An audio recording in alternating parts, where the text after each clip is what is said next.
You're listening to the Vacation Rental Success Podcast, and with over 1.6 million downloads, this is the place to be for all your short-term rental knowledge as part of the Vacation Rental Formula Business School. If you're a regular listener, you know Heather and the VRF B School team are now specializing in coaching and consultancy for short-term rental property management, and now with a laser focus on incorporating AI into your daily operations. If you're thinking AI sounds exciting but have no idea where to start, then you'll want to hear this. We're running a brand new series of free webinars designed specifically for short-term rental operators who want to get ahead of the curve without drowning in the tech overwhelm. Inside these sessions, we'll break down what AI actually looks like in a real property management business, from automating guest messages to leveling up your systems, marketing, and team operations. And if you've ever wished someone on your team could take the lead on all this, well, that's exactly what the AI Ambassador program is built for. The webinars will walk you through how it works, what you will be implementing, and why early adopters like you will be ahead of the industry curve. So pull out your Notes app because you're going to want in on this. Visit the link in the description of this episode for more information or visit the show notes. Stay tuned as we'll talk more about this in the mid-episode break. So without further delay, here's your host, Heather Bayer. This is the Vacation Rental Success Podcast, keeping you up to date with news, views, information and resources on this rapidly changing short-term rental business. I'm your host, Heather Bayer, and with 25 years of experience in this industry, I'm making sure you know what's hot, what's not, what's new, and what will help make your business a success.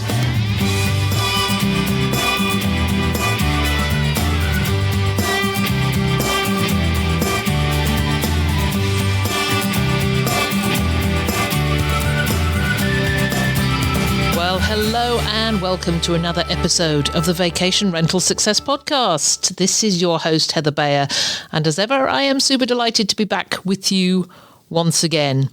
So, still fresh off the AI for Business Summit, which I was at in November in Las Vegas. It was a terrific 3-day event, and one of the things that they said to us when we arrived is you can't take everything away from a 3-day summit. There's so much. But just take one or two things. But one thing you should do is to go away with a couple of people that you've never met before, that you could perhaps do business with, you could talk to, you could network with. And I'm super happy that I met many people that I have connected with and stayed in touch with since the event. One of them was somebody in a similar business to ours. And the moment I met him, I thought, this is the person I need to have on the podcast. And that was one of the great outcomes of this AI for Business Summit, that I met somebody that's coming on the podcast, that's in our business, in our industry, and I hope is going to be super useful to you. So if you've ever had a gap in your booking calendar and you wish there was a reliable, repeat business model to fill it, this episode is going to be for you, because today I am joined by Jake Mast, and he is the CEO and founder of Rapid Response AI Housing. With over 15 years of experience in real estate, and he's got a background as a CPA as well, Jake's leading a major shift in the way families are housed after major life disruptions. I think fires and floods and job relocations and natural disasters. I remember a time in my business some years ago when a family had to be relocated from their house because bats had taken over the attic space.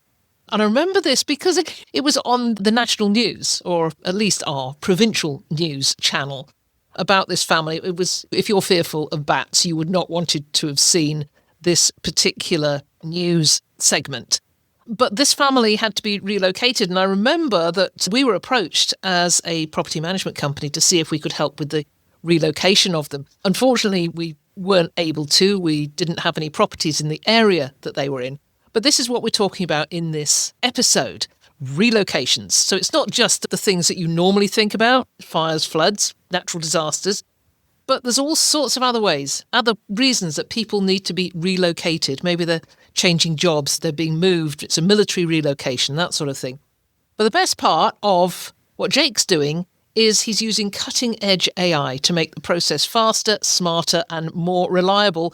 Hence, he was in Las Vegas for the AI for Business Summit.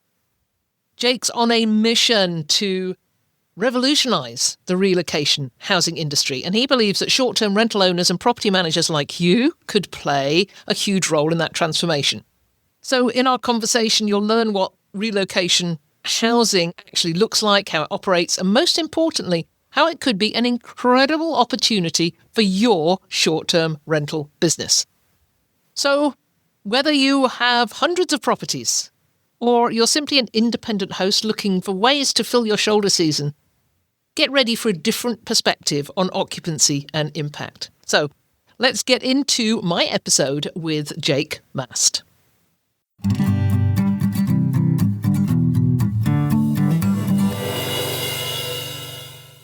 Okay, I am super delighted to have with me today Jake Mast from Rapid Response AI Housing. I'm going to ask you about the AI because I think you've inserted that recently. But anyway, we'll come to that. Jake. Welcome. Thank you so much for joining me on the podcast today. It was an absolute pleasure to meet you at the AI for Business Summit in Las Vegas. And when they said you should walk away with a connection, you are definitely one of my top connections from that event. I'm really grateful that you agreed to join me on the podcast. I know what you've got to say is going to be really useful for our audience. So welcome and thank you for being here. Yeah, thank you so much, Heather. And again, so good to meet you at the AI conference we were just at. And after a short conversation, the first few sentences, I knew that you were a player in the game and that we had to connect and compare notes. And looking at what you've done, I think 640 podcast episodes, that is insane. Definitely one of the pioneers in the game. So I'm really excited to be here and we can share value with each other and with your followers. And we can all just keep growing together. It's always great to, when you meet new people I've been in this industry for over 30 years, to actually meet somebody new. It's fantastic. And I know you've been at this for a little while. So tell us about it. Tell us about Rapid Response AI Housing, how it came about, and a little bit about your background and how you got here in the first place. Yeah. I'll just do a quick background on me. So I grew up in San Diego and I went to college at University of San Diego. And joining the college, you don't know what the heck you want to do with your life. Everyone's just say, hey, do accounting. I like numbers and it pays well after college. So I'm like, sure, fine. And then sure enough, I ended up in an accounting job where I was like, wait, how did I get here? And because I didn't really know what I wanted to do. And I got my CPA license. I invested another $50,000 in grad school, only to walk into the office like, this is what I'm going to be doing for the next 40 years of my life. And it was just a sea of cubicles. I needed MapQuest at that time to find my cubicle.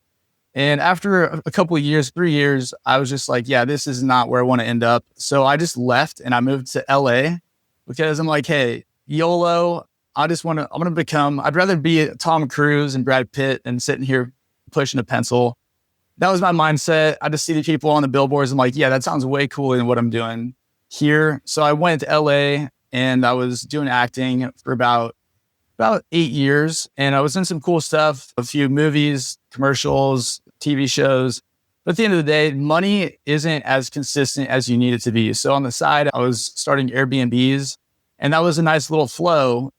And eventually it started turning from a flow to really getting traction to where I was like, wait, I'm really liking the ROI on this side versus showing up to 100 castings and over the span of a couple months and not hearing back on any of them. And Hollywood has it's pretty brutal. You can be the hot thing now, and then a year from now, no one really knows who you are. I was like, you know what? I want to build a foundation, build a business. And eventually I got an insurance company that contacted one of my Airbnbs. And I housed this family that was displaced. I think it was a flood or a water leak. It was actually a broken water filter on the refrigerator that was just like drip, and it flooded their whole first floor, whole basement, and they needed to gut their whole house. And I was like, that's really unfortunate. But I realized there's a whole different type of tenant. And I was actually at a Grant Cardone, a 10X seminar in Florida. And this guy was pitching corporate housing, insurance housing, and he was teaching that. And it really put it on the radar. I'm like, wait, I know something about this. So I went and just researched the heck out of it. And a good resource is Jesse Vasquez on YouTube. That's where I did a lot of my research. He's a midterm rental guy. based in California. So I started researching the heck out of that and really understanding who the players are in the game, how it works. And I started my first company about 3 years ago, and just really, it was a learning experience every single day. There's really no playbook on this. There's starting to become more content on it now, but just through calling these companies and trying to learn every bit I could, because they gatekeep a lot of stuff. They're not going to tell you how they work. They're not going to tell you the playbook. They just want good quality midterm rentals at a good price, and they want people that they can rely on. So I'm still learning more to this day. And basically with rapid response AI housing, I'm learning a ton about AI. As Heather, we're going step by step on that. And I realized a big problem in the insurance relocation space, basically when a family is displaced by an event, a covered event, fire, flood, landslide, hurricane, then they need something and they need it fast, right? So say their house burns down. What their insurance company does is puts them in a hotel right away. That kind of gets them in a safe haven. But their insurance policy will cover like kind of quality for the home that they have insured. But if they don't have people working on their behalf, they're going to sit in that hotel. And imagine a family of 5 or 6 who gets put into usually 2 different hotels. Because one hotel probably won't have enough space, and it's a segregated family. It's just not the same. It's not a home. So they need someone working on their behalf to get them in a place very fast. And I knew that speed was something that I've noticed was lacking. And it causes a lot of families to stay in a hotel when it's really disrupting their lives. Because any one rep in these insurance relocation companies could get 30 different families put on their desk. And they're going crazy. They're trying to reach out to vendors like myself who have a lot of inventory around the nation for help and for answers. And they need midterm rental operators to be ready to move fast. And that's essentially why I rebranded into Rapid Response AI, just to let people know that I'm on the cutting edge using technology, not to take the human touch out of it, but to maximize the human touch. Get all the pencil pushing, all the research done fast so I can focus on the family, on the representative, to give them what they need at the highest possible quality. Wow, you've come a long way. And I have to say, I did look you up on IMDb. That's right. All right. Well, hey, hopefully, I feel like I had a couple good things in there, but different chapters. No. And I love that. There's a few people I've interviewed that have IMDb profiles, and I always look them up and I say, gosh, that really is cool. That's very cool. Awesome. That you've been out there in that world. But I love what you're doing now. And I did mention one of the instances that I came across this type of work way back when I was a property manager. We were contacted by an insurance company because we were a property management company in Ontario in Canada. We had about 200 properties, and we were contacted by an insurance company to say that they had a family that they were trying to relocate. And I knew this because it had been on our provincial news about this house that had been, they had a bat issue in their attic. And bat issue. Bats. And bats had completely taken over their attic. And of course, bats, I don't know about the US, but in Ontario, they're a protected species. You can't just get rid of them. You actually have to relocate the bats, which I think is more difficult than it was to relocate the family. But I remember, just watching on the news about this family, and it was a family of 8 people, and how this thing that had overtaken their lives with these bats in their attic, and how they were trying to find another home because it was going to take at least 6 months to relocate all these bats. And it just got me thinking, gosh, it's not just fire and floods. It's also, and you mentioned that dripping filter from a fridge filter and the damage it can cause. So I think there's a lot more things out there that happen to people that aren't readily available on the news in terms of natural disasters. So this is so interesting to talk to you about this. So there's 2 issues here, isn't it? It's a bit like just us as property managers, where our 2 clients are our guests on the one hand and our owners on the other. For you, I guess you have insurance companies on the one hand, and insurance companies and their clients, and the owners, the property owners on the other? How does that all fit together? Yeah, just to give the listeners a landscape of how this kind of flows, because it's non-intuitive, right? Like when I first started getting into this, it was such a unique language that just didn't make sense at first. But basically, the insurance companies, say like Geico or State Farm, and there might be some different ones in Canada, they essentially hold the contract. They're financially responsible to make payments in the event that a covered event occurs. But the people that are contacting you to place these tenants, that's not the Geico or the Allstate or State Farm. They hire third-party companies called relocation companies. And in the US, there's probably 5 or 6 big players. Those include ALE Solutions, CRS Temporary Housing, Sedgwick Temporary Housing, National Insurance Housing, and Alacrity Solutions also goes by THD, but they're shifting into Alacrity, and also Dan Housing. So those are the companies that are going to be calling you to place the families, the covered families. So those are people that I work with very closely, and they have my list of inventory. They know where I operate, and I'm working with them. I want to make them happy. I want to give them inventory and make sure that inventory is accurate. So when I work with owners, I have properties that my partners and I own in San Diego, Los Angeles.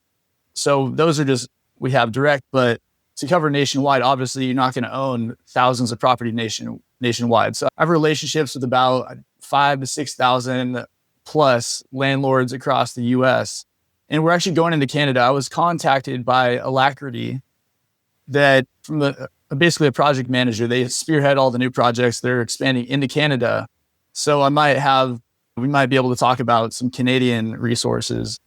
And yeah, my ask with owners and landlords is that whatever information they're presenting to me that is accurate, because I'm going off their word. If they say, hey, we have this property with this many bedrooms in this condition, these are the photos, I'm presenting those as solutions to the relocation specialist. So if I present them something that they said, yeah, we'll take this, and they go and see it, and this is not even the same house, that becomes a big problem. So more and more, I have to have a vetting process with landlords and owners that I work with, just to make sure that I'm putting my name on these properties, that they're going to go through a quality control, just to make sure that everyone's on the same page. Because speaking about speed, one of the biggest problem areas that I noticed, which is why I'm branding, and I'm really branding myself for the speed guy. If you send them a property that they think is one thing, it fits the criteria, but it ends up not being a fit, that wastes time. And it's frustrating because, like I said, these representatives have so many claims. There's a statistic, I think it's about 5 million home claims are taken out per year in the US. And I'd say roughly maybe half of those probably require a relocation to a home. A lot of them are just in hotels if it's less than a month. So they have so much volume to go through that if someone wastes their time and is not accurate with what they provide them, that they have a very short fuse. So if you waste their time, you probably will get blacklisted or just put in timeout. It happened to me early on because I was learning the industry. I didn't know what I was doing. I had to bootstrap it and just lick my wounds and learn that way. But it's really important to be accurate and to be fast and to really solve their problems, which is give them quality and give it to them fast. So how do you connect with, you call them landlords? Just let's pick up on that term. What do you mean by landlords? It's anybody that either they own a home or somebody that's either like a property manager. Basically, when you go on Zillow, for example, who is representing that property? Who is responsible for placing tenants in that property? Mm-hmm. And they can be the owner, they can be a property management company, they can be whoever it is who's taking responsibility for renting that property. Okay, so every one of my owners, every one of my listeners would no doubt fit into that category. So obviously, property managers, as I've been a property manager, accuracy is absolutely just the number one criteria when we're talking about a property. So when you're dealing with property managers, I guess you feel that level of comfort is higher because they have a vested interest, clearly, in making sure that their listings are accurate for your needs. How do you connect with those property managers and independent hosts? Yeah. So when I first started out, I was just hosting these displaced families in my rentals. I had no intention of building such a vast network, but one of the reps, like the best way to build relationships with these reps is to just give them a good quality product. Was their experience with you good? Did you serve their family well? Were you easy to work with?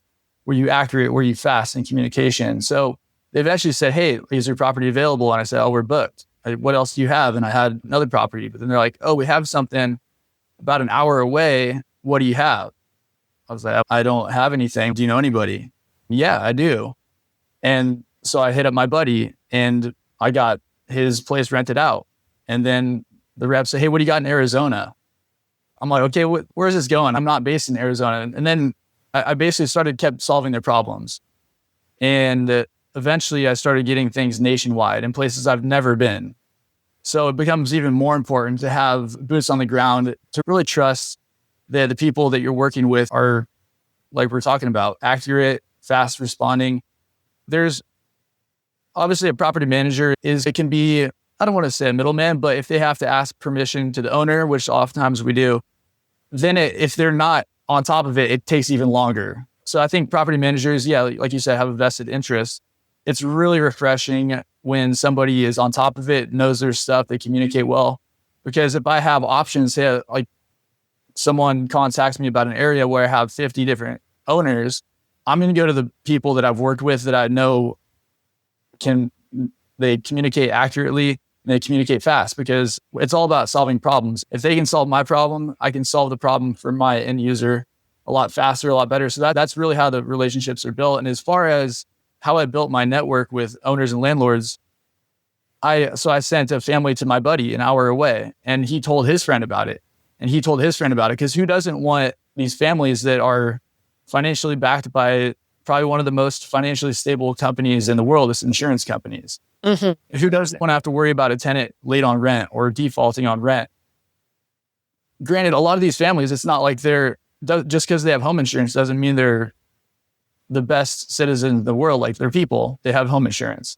Most of the time they're more responsible, like they're pretty solid, but there's always going to be, people will be people, but at least they have their finance, they're backed by a really solid financial backing. So that's how my landlord base blew up, is I just kept getting referrals and calls from people that I'm like, wow, like, and I started going into Utah and then all these other places. And I'm saying, hey, you know what? We'll add you to our list.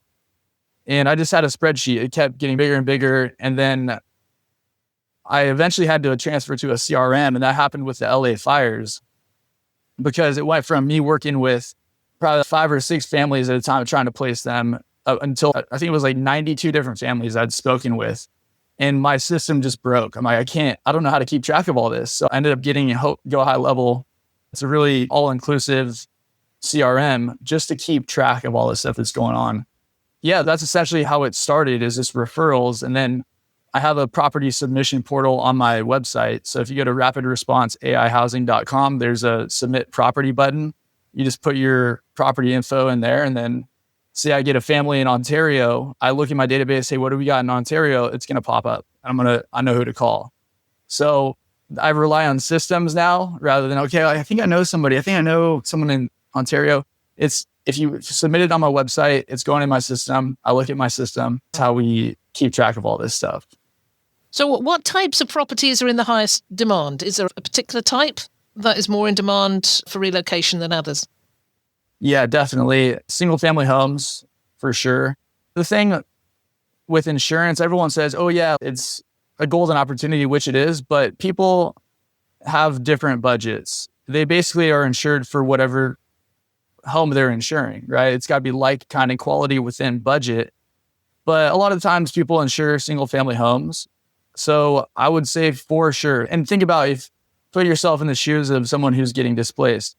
If you have the choice between, okay, we're going to go over here, we have a single family home, we're not sharing walls with anybody, or 2 other options are an apartment or a condo where we have to share a courtyard with people we don't know, you're more than likely going to pick the single family home. But on another note, say your budget's like $5,000, you can get a single family home, which maybe 900 square feet, 3 bedroom, or you can get an apartment and stretch your dollar a little further, get maybe more square footage. And it comes to the decision of the family. So there's 2 steps of approval that need to happen for a property to get pushed through. The first step is the financial approval. So if you say, hey, like, we got this, if I reach out to a couple owners that I work with, hey, we have this family of 4, they need a 3-bedroom with no stairs. And I reach out to my inventory for that and I submit multiple properties. The first thing that needs to happen is that the financial approval needs to happen. It goes to the adjuster who basically makes the decision, hey, do we cover this or do we not? He looks at like, kind, and quality. Is this the same kind of house? If they're insuring a condo, they probably want to get a condo. If they're insuring a single family home, they want to keep it like that. And then the kind, or like the quality, is it similar quality, similar budget? And they obviously have budgets. So they get approved on the financial side, like, kind, of quality, and budget. And then once that is approved, it gets pushed off to the tenant. It gets presented to the policyholder. Hey, do you guys like this? Mm-hmm. And then we won't ever know until we get a call from the family. Once I get a call from the family, it's the best thing ever. I'm like, oh yeah, sweet. That means that one got approved. That means you like it. Let's do it. And then from there, we just set up a showing. If all is good, we start the paperwork. So as far as highest demand properties, if you're going to invest in a property to use it as a midterm rental to attract insurance families, relocating families, the best chance you have is to do single family home, 3-bedroom, give or take, minimal stairs, just because handicap, people are elderly, and also fenced yard because people have pets, pet friendly. So the biggest thing I see is people that can't do stairs. You don't need to be handicapped to have trouble with stairs. Like a lot of people do. But if you have multiple stories, at least have a full bed and bath on the first floor. Because if it's just one person, they can stay downstairs if they have a bedroom and bathroom. But yeah, the gated yard, a lot of people have dogs. That's a requirement. So I would say that's probably the most sought after property, 3-bedroom, single floor, gated yard. Pet friendly. Parking. Pet friendly. Yeah. Yes. The statistics on pet ownership in the US is quite astonishing. I think last time I looked was a couple of years ago, but it was something like 68% of families had a pet. So it's quite phenomenal. I've been a huge advocate of pet-friendly vacation homes. We want to take a quick break here because if you're running a short-term rental business today, you've probably felt it. The industry is moving fast. Faster guest expectations, tighter margins, and now a wave of AI tools that promise the world. And if only someone had the time to figure them out. That's exactly why we built the AI Ambassador program. Think of it as training your very own in-house AI leader, someone on your team who knows your business, knows your systems, and can take the lead on implementing AI in a way that actually saves time instead of adding more noise. Over 8 weeks of live training, your ambassador learns how to uncover bottlenecks, evaluate pain points, map how work actually gets done, and identify where AI can make the biggest difference. They'll build effective prompts, create AI-powered SOPs, strengthen team communication, and choose the right tools to make daily operations smoother and more efficient. Then they get 9 months of group coaching to keep the momentum going and help you avoid the "we learned something cool but never used it" trap. And because so many managers are asking for support right now, registration for our next intake is officially open. And if you want someone in your company to confidently lead the AI transition, instead of everyone guessing their way through it, this is the moment to step in. The truth is simple. Early adopters here will be ahead of the industry curve. Register for our upcoming webinar series using the link in the show notes to get some quick AI wins and a taster of what your AI ambassador will become a master of. Trust me, this is the kind of hour that pays you back every single week. So talking about vacation homes, that is vacation homes and short-term rentals. That is what I've been in, but even when you've got a vacation home, and we call it a short-term rental is what we call it, they are also capable of being listed as mid-term rentals. If they've got a lot of availability and somebody came to them and said, I need this home for 3 to 6 months, then they're likely to certainly be considering that. So within your network, do you consider the properties that are so designated as short-term rentals?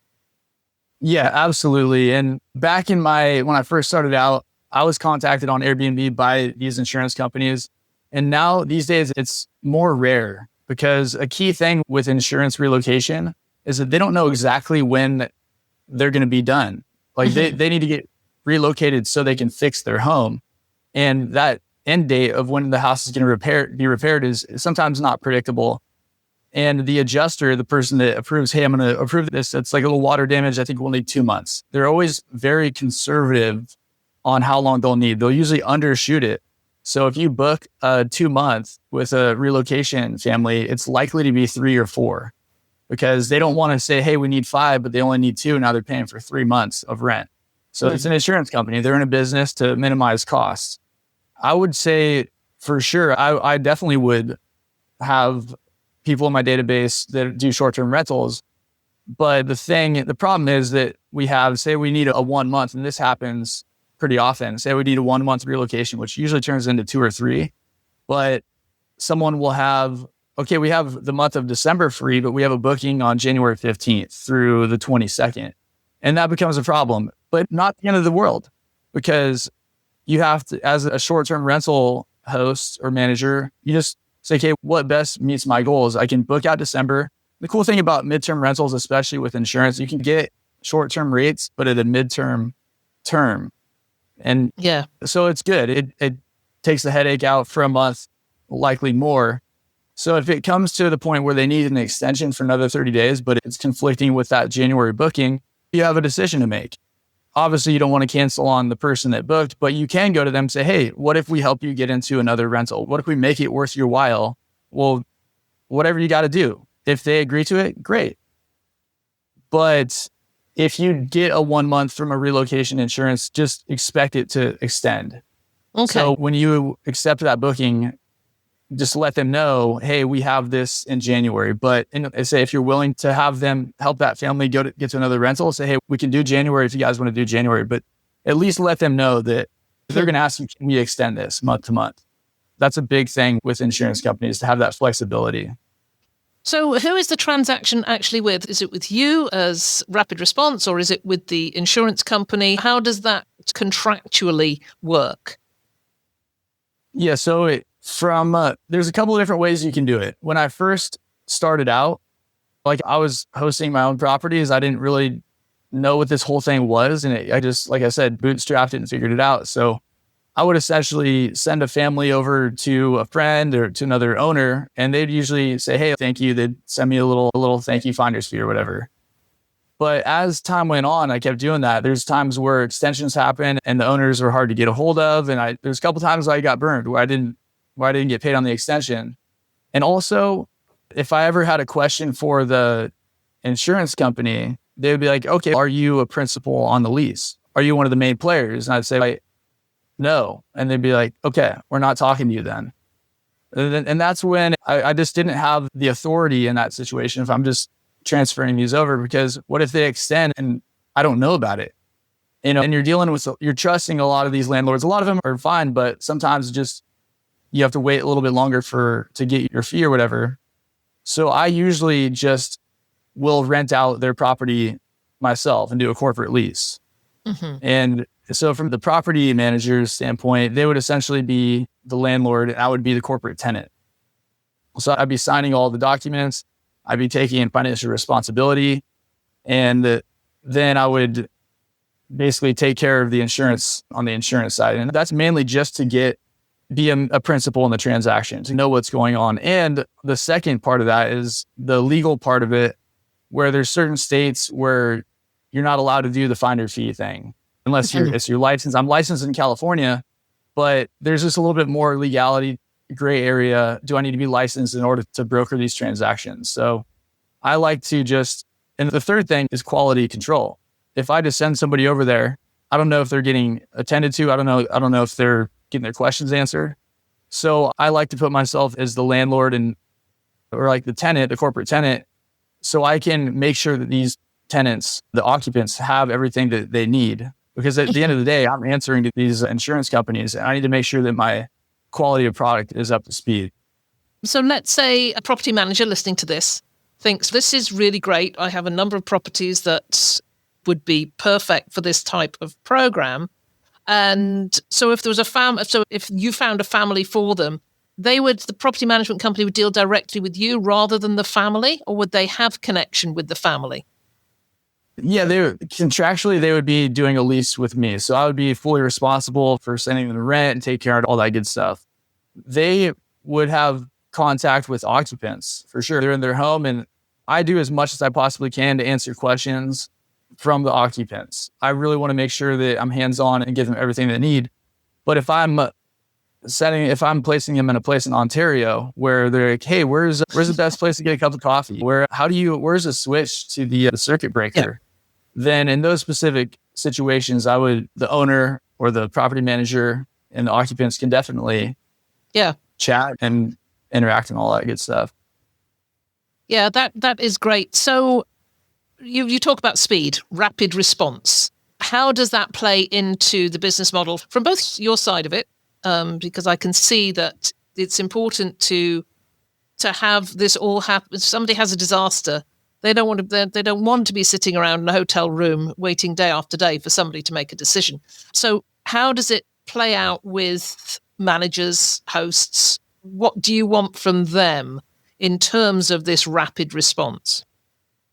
Yeah, so I'm essentially branding my company name for speed. So I need to answer to that or I'm going to look silly. So the rapid response on my end is basically building systems and automations to where a lot of the stuff that I used to have to do as far as calling a list of people, sending out manual text messages and organizing things and going through lists, a lot of that stuff is automated with systems and AI to where essentially I can get a request and I could plug it into a form and everything, this chain reactions, I know where all my partners, the availability, the pricing, and if there's no inventory there, I'm reaching out to people in the area. So that part is all automated with AI. And with people I partner with, they got to be on the same page too. They don't need to be any crazy robot speed, but they need to give me information that's accurate and respond in a professional and timely manner because my reputation depends on the trust. The information they give me is accurate. Okay. If they say, oh yeah, my property is available next week on December 1st, and I present it to the insurance company, they're okay, cool, we're approved. The tenant wants to move forward. And they say, oh, you know what? Actually, it's available on the 15th.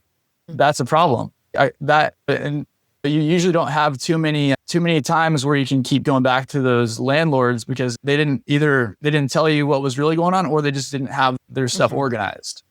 So that's how someone can really stand out, is just being at what you say ends up being the truth, and keep your promises and just be organized and fast. I think being organized is very important in knowing everything about your property and about your occupancy and schedule. So do you have a sort of listing site where do you have properties shown on your site, or how does a family, let's say, that's being displaced get to see what's available to them?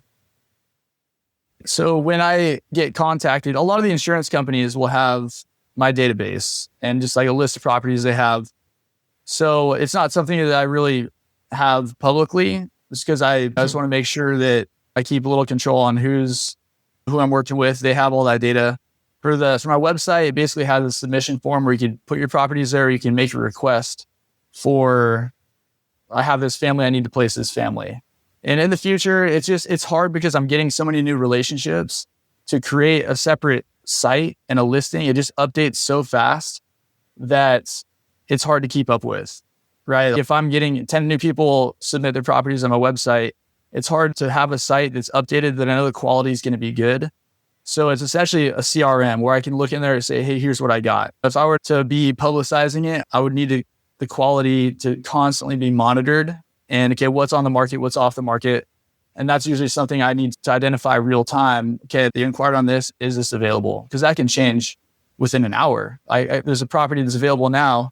I have it listed as available, but the landlord just rented it out. So that's not public just because it's so hard to keep that real time accurate when things are changing so rapidly.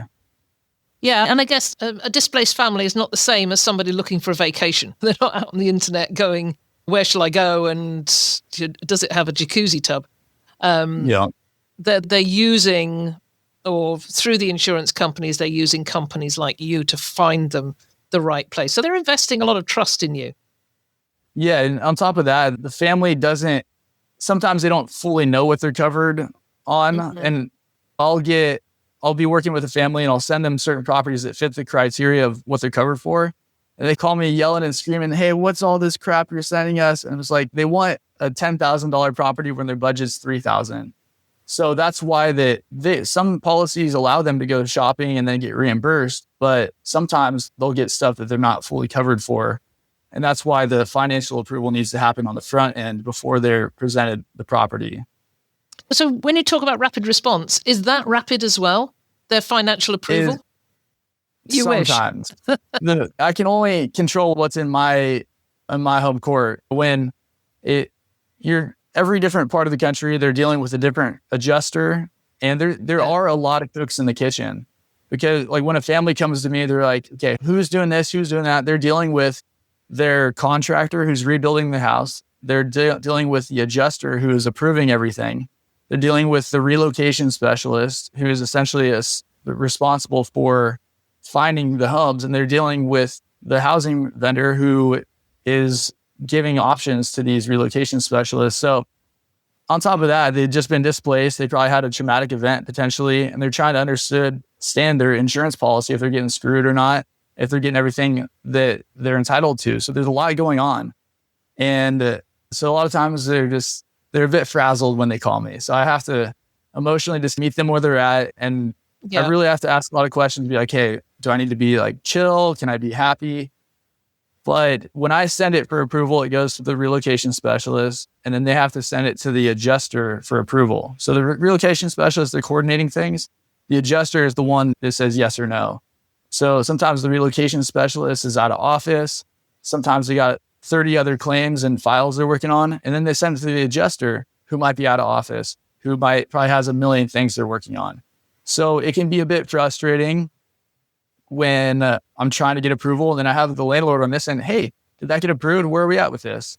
And so I feel like there's a bit of a chain, and it's done that way just to make sure that the insurance isn't getting taken advantage of. There's segregation of duties, and it makes sense.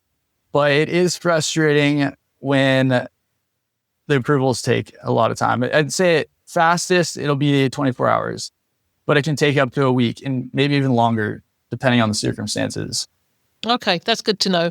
So for those out there listening to this, my audience here, they're short-term rental, vacation rental professionals. They may be intrigued by this. They may have done like I did with my company. Over the course of 20 years, we did a half dozen relocations, and they went incredibly successfully. But for those who are intrigued but are a little bit unsure about how this works, what's the first step for them to explore this? Obviously for them, it's a revenue channel. I'd say first step there's actually a couple steps. I'd say insurance relocation is not a single strategy that you'd ever want to take as a landlord, because it's random, right? Or people's home gets damaged. That's where the tenant is. They're going to want to find something within as close as possible to where their home's at, because they need to go supervise the construction and the contractors. So it's super random to where it happens. So it's not a single strategy, but it's a great stream of potential tenants. Why would you shut the door to a potential stream of a good tenant? I would say the best things you can do, one, if you want to go on my property list, you could go on rapidresponseaihousing.com and submit your property there. Pretty simple submission form. Anytime I get a family that meets the criteria, I'll be in touch with you. The second one is being in a community of a lot of other operators. There's, like I mentioned, Jesse Vasquez. He has a Facebook group where all these operators are dropping their insurance leads that they can't fulfill, in different states. So they're dropping, hey, who has this in Indiana? Who has this in California? Who has this in this city? 3-bed, 2-bath. And then people that have that, they'll be like, I do. And then they'll create a win-win right there. So I would say get in communities with other operators, because one person will have a lead that'll match the other person. You guys help each other out. That's really a good way to be exposed to more leads. You can go to the websites of these companies like ALE Solutions, CRS, Alacrity, Sedgwick, National Insurance, and you can submit your property on their website. I don't think that a lot of them really go off that. They really rely on a lot of vendors and people they worked with before. So I'd say those are the three. Get on my list, really network and get in communities of other operators and potentially just submit have your property in all the sites. If you're a short-term rental host, don't just put it on Airbnb, put it on Zillow, put it on all those long-term sites, because that's where they're looking as well. Yeah, that's great information. So it's not for you, it's not just relocation for people coming out of natural disasters and these things that happen. You've got other sort of irons in the fire, haven't you, in terms of business relocation, because that's another area. Military relocations. How's that working? Is that something how much is that in your future? That's actually something I really want to be more of a part of my kind of ecosystem. I do a ton of insurance stuff, but like I was saying, that can be the consistency of that, and it's great. But I think the product I provide can also accommodate military relocations, construction crew, just working with a lot of different companies that they have temporary relocations around the US. I've housed, back in 2023, I got a construction, like a superintendent. They're doing a construction project downtown San Diego. He booked for 6 months. That was like February 2023, and he's still there. Mm-hmm. So he had a 6 month that turned into a 2.5 year project, because construction projects will extend. And I had a military guy who came in for a month, but it ended up being 5 months. And it's just a matter of really delivering on that first tenant, give them a good experience, and they can say, hey, you know what? Jake did a really good job. Heather is just an amazing host. You should send more people her way. Because that's essentially the best thing you can have is referrals of third parties saying, hey, you know what? They give us a great experience. So that's absolutely something that I'm constantly opening my doors to. Just yesterday, I got a couple requests on LinkedIn for construction and military relocation. So I'm just presenting my properties to as many people as possible to help as many people as possible. And yeah, there's a lot of relocating tenants beyond the insurance industry for sure.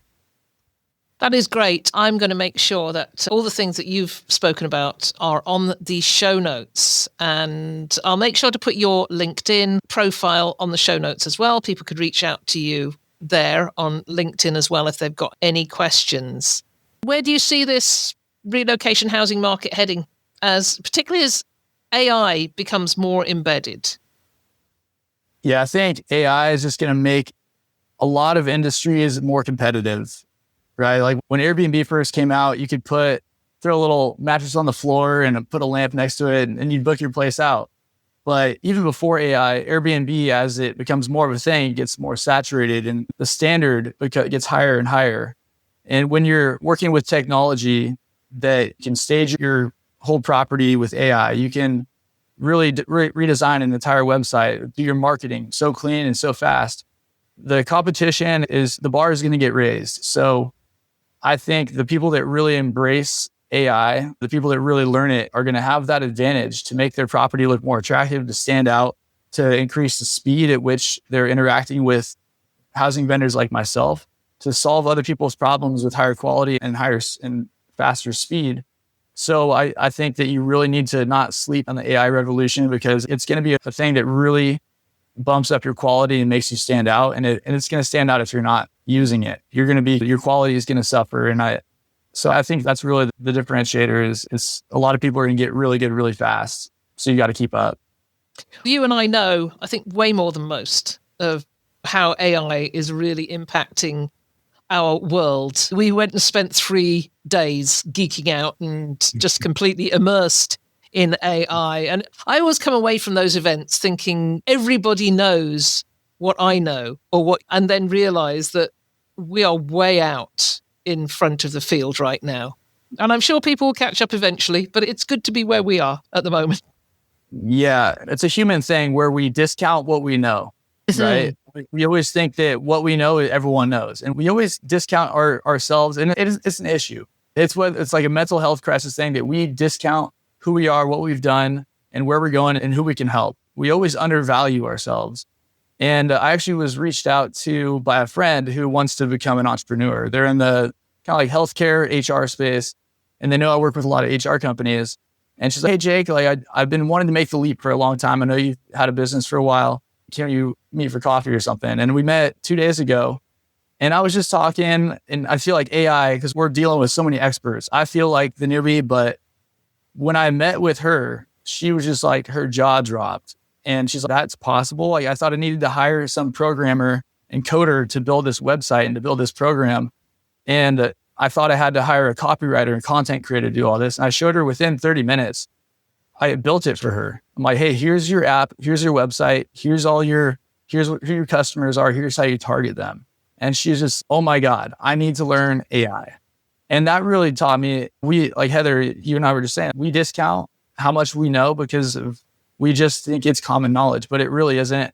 A lot of people are sleeping on AI, and it's something that will really put you at a disadvantage if you don't utilize it.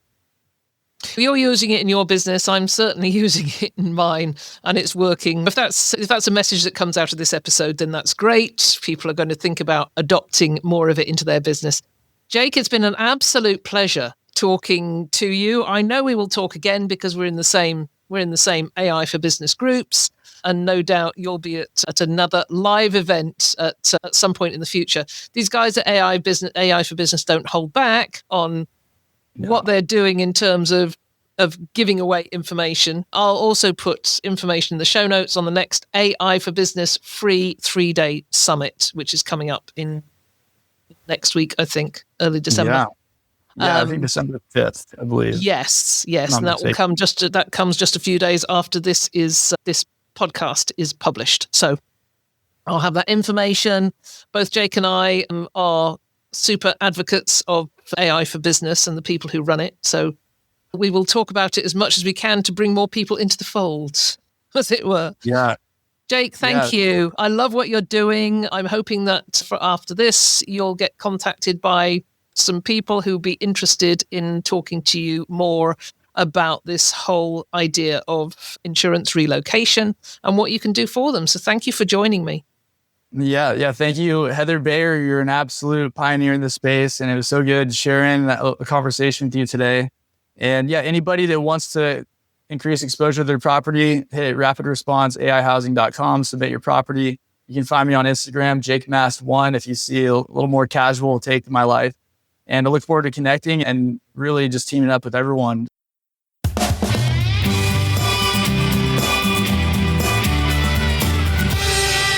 That was such a fascinating conversation with Jake. I'm always inspired when I hear about innovation that actually makes a difference, not just in how we run our businesses, but in how we support people during some of the most difficult times of their lives. So if relocation housing wasn't on your radar before, I hope this episode has opened your eyes to the possibilities. Partnering with organisations like Rapid Response AI Housing can provide reliable bookings, stronger relationships, and the chance to truly serve your community, all while growing your business.